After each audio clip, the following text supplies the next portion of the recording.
តើសហរដ្ឋអាមេរិកកំពុងតែភ័យខ្លាចការងើបឡើងរបស់មហាអំណាចចិនដល់កម្រិតណាតើបងប្អូនមានដឹងទេថាហេតុអ្វីបានជាអាមេរិកហ៊ានលុបចោលរាល់ពាក្យសន្យានិងហត្ថលេខារបស់ខ្លួនក្នុងប្រវត្តិសាស្ត្រដើម្បីតែរក្សាអំណាចជាលេខ1ថ្ងៃនេះយើងនឹងបកអាក្រាតការពិតនៅពីក្រោយចំនួនកោះតៃវ៉ាន់ការក្បត់សន្យានៅអ៊ុយក្រែននិងមហិច្ឆតារបស់លោក Donald Trump ក្នុងការបង្កើតក្រុមប្រឹក្សាសន្តិភាពថ្មីមួយដែលអាចនឹងអូសទាញកម្ពុជាយើងចូលទៅក្នុងនោះដែរតើវាជាអន្ទាក់ឬជាឱកាសសូមតាមដានជាមួយខ្ញុំនៅក្នុងវីដេអូនេះទាំងអស់គ្នាបាទសូមគោរពជម្រាបសួរពុកម៉ែបងប្អូននិងប្រិយមិត្តទាំងអស់គ្នាជាទីគោរពស្រឡាញ់ជាពិសេសប្រិយមិត្តដែលកំពុងតែតាមដានទស្សនាវីដេអូនេះតាមរយៈ Channel PH News ទាំងអស់គ្នាស្វាគមន៍មកកាន់ការវិភាគព្រឹត្តិការណ៍អន្តរជាតិដ៏ក្តៅគគុកប្រចាំថ្ងៃទី26ខែមករានេះថ្ងៃនេះខ្ញុំនឹងនាំអារម្មណ៍ពុកម៉ែបងប្អូនមកជជែកគ្នាឲ្យស៊ីជម្រៅទៅលើប្រធានបទដ៏ធំមួយគឺរឿងរ៉ាវដែលសហរដ្ឋអាមេរិកកំពុងតែប្រើគ្រប់មធ្យោបាយដើម្បីវាយបំបាក់មហាអំណាចចិននិងប្រើអំណាចដើម្បីការពារអំណាចរបស់ខ្លួនឯងពុកម៉ែបងប្អូនអាចចូលរួមបញ្ចេញមតិយោបល់ឬ comment នៅខាងក្រោមវីដេអូនេះបានខ្ញុំនឹងរីករាយក្នុងការអាននិងឆ្លើយតបជានិច្ចបងប្អូនជាទីគោរពបើយើងក្រឡេកមើលទៅស្ថានភាពជុំវិញពិភពលោកសពថ្ងៃនេះសួរថាចំណុចណាខ្លះដែលក្តៅគឺថាវាឡើងកម្ដៅស្ទើរតែគ្រប់កន្លែងទៅហើយប៉ុន្តែអ្វីដែលខ្ញុំចង់លើកយកមកនិយាយថ្ងៃនេះគឺផ្ដោតសំខាន់ទៅលើមហាអំណាចធំៗតែ3ប៉ុណ្ណោះដែលកំពុងតែធ្វើឲ្យពិភពលោកឈរជើងមិនជាប់នោះគឺសហរដ្ឋអាមេរិកចិននិងរុស្ស៊ីប្រទេសទាំង3នេះហើយដែលកំពុងតែធ្វើភ្លៀងខ្លាំងជាងគេជាពិសេសគឺការប្រតែងប្រទង់គ្នារវាងអាមេរិកនិងចិនផ្ទាល់តែម្ដងតើសហរដ្ឋអាមេរិកមានល្បិចកលអ្វីខ្លះមានយុទ្ធសាស្ត្រនយោបាយបែបណាខ្លះដើម្បីទប់ស្កាត់ឥទ្ធិពលរបស់ចិនបើយើងមើលទៅលើប្រវត្តិសាស្ត្រជាក់ស្ដែងមិនថាអាមេរិកឬរុស្ស៊ីទេគឺសុទ្ធតែធ្លាប់បានបំផ្លាញចោលនៅសន្ធិសញ្ញាអនុសញ្ញាឬកិច្ចព្រមព្រៀងជាច្រើនដែលខ្លួនធ្លាប់បានសន្យាឲ្យតែពេលណាដែលគេយល់ថាអំណាចគេរង្គក់រង្គើគឺគេហ៊ានហែកចោលក្រដាស់កិច្ចព្រមព្រៀងចោលភ្លាមដើម្បីតែប្រយោជន៍ខ្លួនឯងជាក់ស្ដែងតោះយើងមកមើលតំបន់ដែលក្តៅជាងគេបំផុតសម្រាប់មហាអំណាចចិនតើវាជាកន្លែងណាចម្លើយគឺមានតែមួយគត់កោះតៃវ៉ាន់សម្រាប់ចិនតៃវ៉ាន់គឺជាកូនដែលបែកផ្ទះតៃវ៉ាន់គឺជាដែនដីរបស់ចិនដែលថ្ងៃណាមួយចិនបដិញ្ញាថាត្រូវតែបងបន្រួមឲ្យคล้ายទៅជាចិនតែមួយវិញទោះបីជាត្រូវប្រើវិធីណាក៏ដោយប៉ុន្តែនៅពេលដែលចិនប្រើពាក្យថាបងបន្រួមមិនថាប្រើផ្លូវទូតឬក៏ការសម្យុទ្ធយោធាទេស្រាប់តែមានមតិជាច្រើនពីខាងក្រៅជាពិសេសពីបេសជំប្រទេសគេចោទថាចិនចង់ឈ្លានវានតៃវ៉ាន់គេសួរថាហេតុអ្វីចិនចង់បានតៃវ៉ាន់ម្លេះហើយការដែលសហរដ្ឋអាមេរិកមកឈរកាងនៅពីក្រោមខ្នងតៃវ៉ាន់បែបនេះមកហាមឃាត់មិនឲ្យចិនបងបន្រួមឈ្នាតសាទខ្លួនឯងបែបនេះតើវាត្រឹមត្រូវដែរឬទេសម្រាប់ខ្ញុំផ្ទាល់ខ្ញុំហ៊ាននិយាយថាមិនត្រឹមត្រូវទេហេតុអ្វីបានជាខ្ញុំហ៊ាននិយាយថាអាមេរិកធ្វើនេះមិនត្រឹមត្រូវខ្ញុំមិនមែនចេះតែនិយាយទេបងប្អូនខ្ញុំមានភ័ស្តុតាងប្រវត្តិសាស្ត្រមានឯកសារយ៉ងច្បាស់លាស់ណាស់យើងត្រូវដឹងការពិតមួយថាកោះតៃវ៉ាន់គឺជាដីរបស់ចិនតាំងពីបរមបុរាណមកម្លេះការដែលចិនចង់យកតៃវ៉ាន់មកវិញមិនមែនជាការឈ្លានវានទៅលើរដ្ឋអធិបតេយ្យដទៃទេ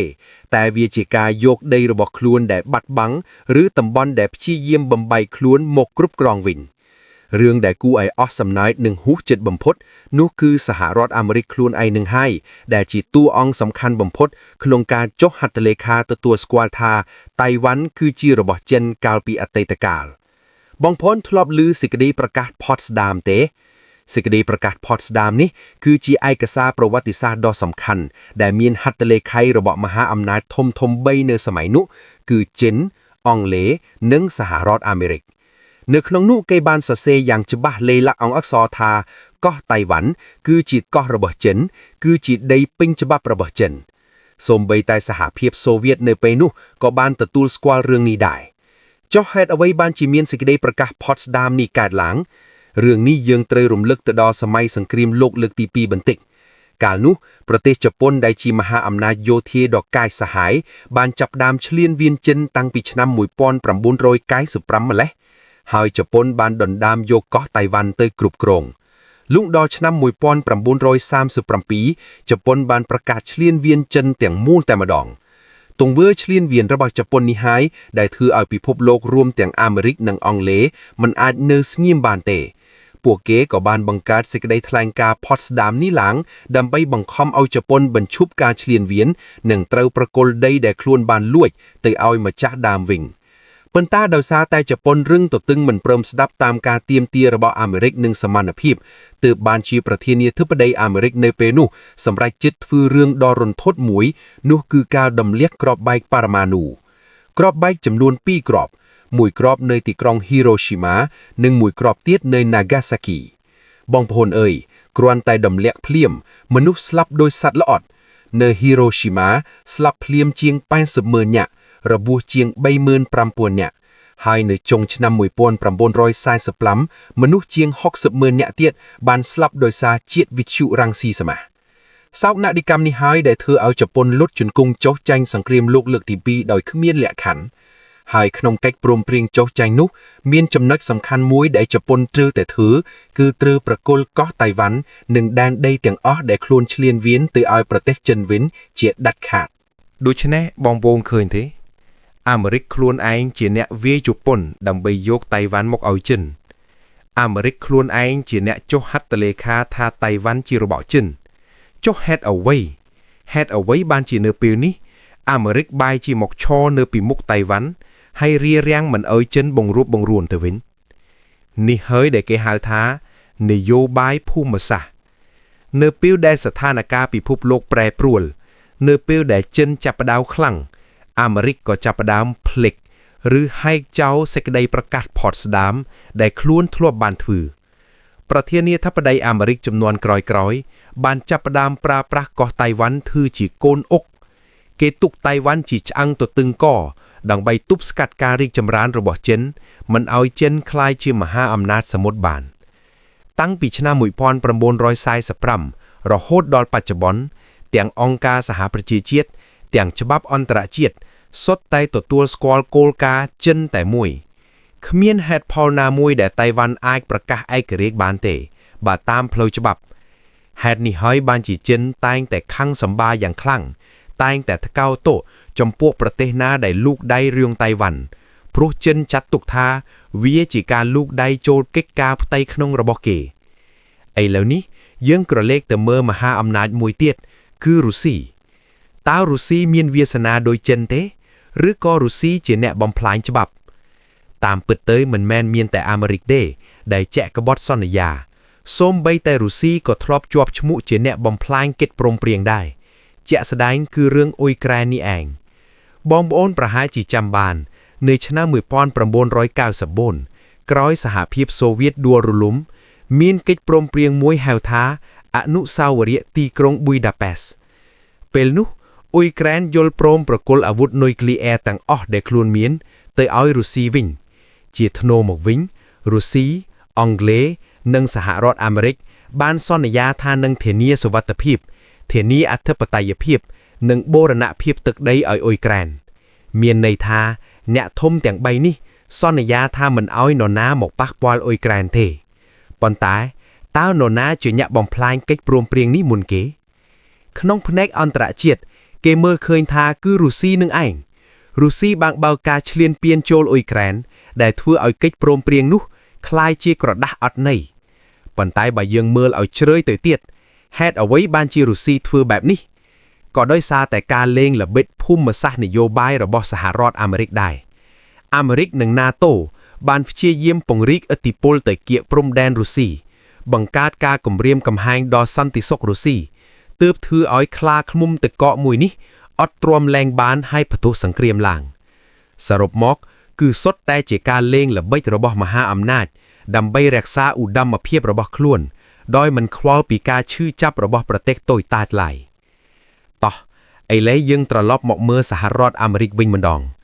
ក្រៅពីបញ្ហាតៃវ៉ាន់និងអ៊ុយក្រែនតើអាមេរិកកំពុងសម្លឹងឃើញអ្វីទៀតបងប្អូនធ្លាប់ឮដំណឹងថាលោក Donald Trump ចង់បានកោះ Greenland ទេកោះ Greenland គឺជាកោះទឹកកកដ៏ធំមួយរបស់ប្រទេសដាណឺម៉ាកស្រាប់តែសុកលោក Trump ប្រកាសក្តែងថាលោកចង់បានកោះនេះ យកមកធ្វើជាទីតាំងយុទ្ធសាស្ត្រដើម្បីទប់ទល់នឹងចិននិងរុស្ស៊ី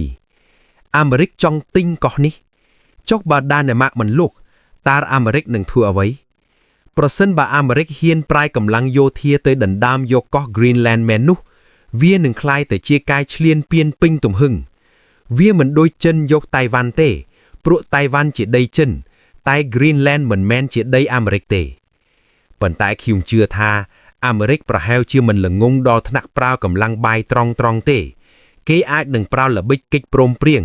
ឬការគៀបសង្កត់ណាមួយដើម្បីចូលទៅគ្រប់គ្រងធនធានធម្មជាតិដ៏កម្រនៅទីនោះព្រោះកោះនោះសម្បូរធនធានណាស់បងប្អូននេះសបញ្ជាក់ឲ្យឃើញថានយោបាយអាមេរិកគឺធ្វើអ្វីគ្រប់យ៉ាងដើម្បីតែប្រយោជន៍ខ្លួនឯងមិនថាទិញមិនថាគំរាមឬប្រកាន់បញ្ហាគឺធ្វើយ៉ាងណាឲ្យខ្លួននៅតែខ្លាំងជាងគេបងប្អូនសាកគិតមើលថាប្រសិនបើបញ្ហានៅកោះតៃវ៉ាន់ផ្ទុះជាសង្គ្រាមមែនតែនតើពិភពលោកនឹងទៅជាយ៉ាងណាបើសិនជាចិនអស់ភាពអត់ធ្មត់ហើយប្រើកម្លាំងយោធាដើម្បីបង្រួបបង្រួមតៃវ៉ាន់ហើយអាមេរិកនិងជប៉ុនលូកដៃចូលមកជួយតៃវ៉ាន់នោះហើយគឺជាចំណុចចាប់ផ្ដើមនៃសង្គ្រាមលោកលើកទី3វាមិនមែនជារឿងលេងសើចទេព្រោះតំបន់នេះគឺជាចំណុចរសើមពាតបំផុតអាមេរិកមិនចង់ឲ្យចិនរីកចម្រើនមិនចង់ឲ្យចិនដើរទាន់ខ្លួនទើបព្យាយាមបង្កបញ្ហាគ្រប់បែបយ៉ាង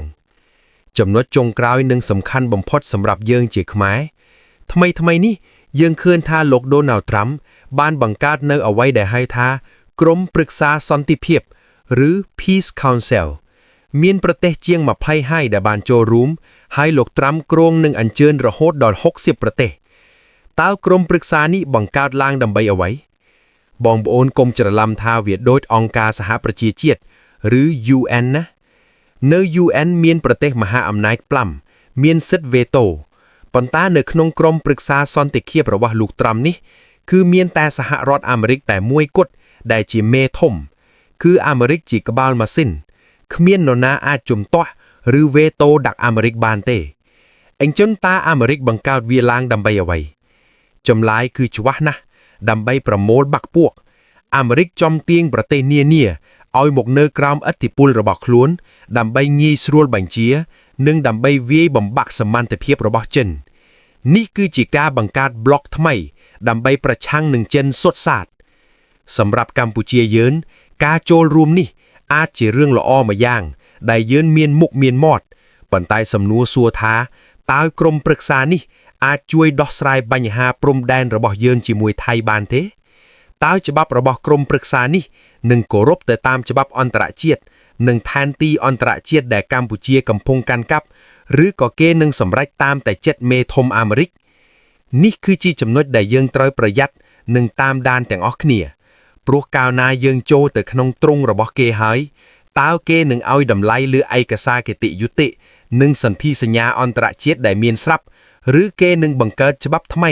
ដើម្បីបម្រើប្រយោជន៍គេសរុបជារួមមកវិញបងប្អូនគោលនយោបាយទាំងអស់របស់សហរដ្ឋអាមេរិកមិនថាការបង្កើតបញ្ហានៅតៃវ៉ាន់ការលូកដៃនៅអ៊ុយក្រែនការចង់បានកោះ Greenland ឬការបង្កើតក្រុមប្រឹក្សាសន្តិភាពថ្មីនេះគោលបំណងធំមានតែមួយគត់គឺរក្សាអំណាចរបស់ខ្លួនកុំឲ្យចិនតាមទាន់អាមេរិកខ្លាចចិនខ្លាំងណាស់ខ្លាចចិនដណ្ដើមតំណែងលេខ1អញ្ចឹងអាមេរិកនឹងធ្វើគ្រប់យ៉ាងទោះបីជាត្រូវបំផ្លាញសន្ធិសញ្ញាទោះបីជាត្រូវបង្កសង្គ្រាមឬធ្វើឲ្យពិភពលោកវិនាសក៏ឲ្យតែខ្លួនឯងនៅតែខ្លាំងដែរនេះហើយគឺជាការពិតនៃនយោបាយអន្តរជាតិដែលខ្ញុំចង់ចែករំលែកដល់បងប្អូននៅថ្ងៃនេះបាទខ្ញុំសូមបញ្ចប់ការវិភាគនិងជជែកជាមួយលោកអ្នកត្រឹមតែប៉ុណ្ណេះសិនចុះទាក់ទងនឹងរឿងរ៉ាវសហរដ្ឋអាមេរិកនិងយុទ្ធសាស្ត្រវាយបំបាក់ចិននេះខ្ញុំនឹងបន្តតាមដានស្ថានភាពពិភពលោក